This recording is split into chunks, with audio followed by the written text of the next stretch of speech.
Hello there, guys. Today I'm going to be doing a coaster showdown.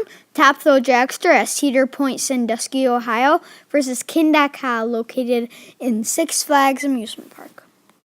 Let's start off with the height of the drops. So, the Tapthrow Dragster stands at 420 feet, while the Kingda stands at 456 feet. So the Kingda gets 8 points, while the Tapthrow Dragster gets 7 points. Now it's time for the speed. The Tapthrow Dragster has a top speed of 120 miles per hour, while the Kingda has a top speed of 128 miles per hour. The Kingda gets 10 points, while the Dragster gets 9.5. The score is 18 to 16.5 Kingda. Duration.